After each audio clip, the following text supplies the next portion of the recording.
Napatay na! Nako! Napatay na! Sabi kasi ni Ate Liza, Bisaya ka daw. Sabi niya, buang. Tinuro ko sa kanya. Buang. Yun lagi sinasabi ng mama ko sa akin. Po, ang mama mo? Saan po yung papa niyo? Namatay na siya. Ilan taon po namatay siya? 16. Hala, bago nga. Bago lang, teenager ka pa. Bakit po namatay siya? Magkasakit siya. Anong sakit po niya? Cancer? Feel ko, blood ba? Alam mo naman pala eh. Hindi. Kaya mo naman hindi ka. Taka-taka naman. Ay. Hindi, kuya. Nangarap po ba talaga kayo maging Hindi, artista? hindi talaga.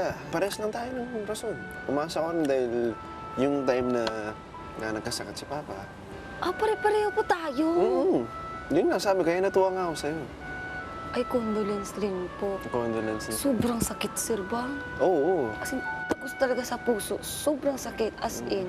Yung para bang hindi mo siya makikita maging masaya kasi nasa showbiz ka na. Yun nga, eksakto. Yung proud siya. Pumasok ako, siya pa nag-aatid sa akin dito, sa ABS.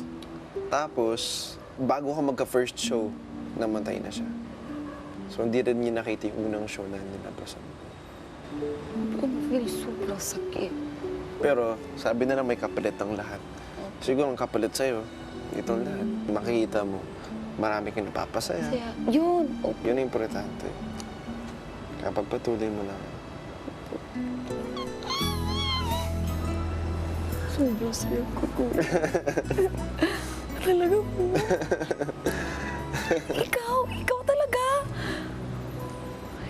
Mama Lode! Alam mo yung lola ko, sobrang saya Nasaan ngayon. siya?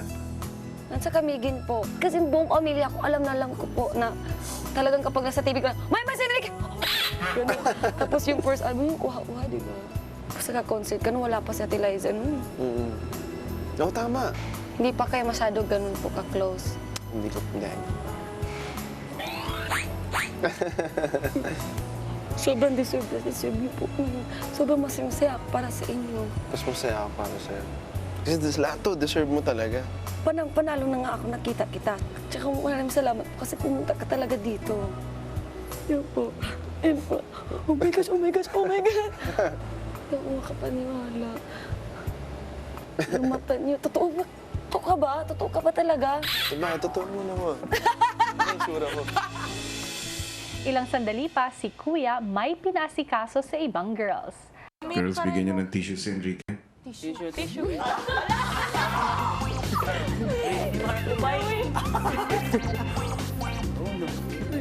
Hi, thank you. Thank you.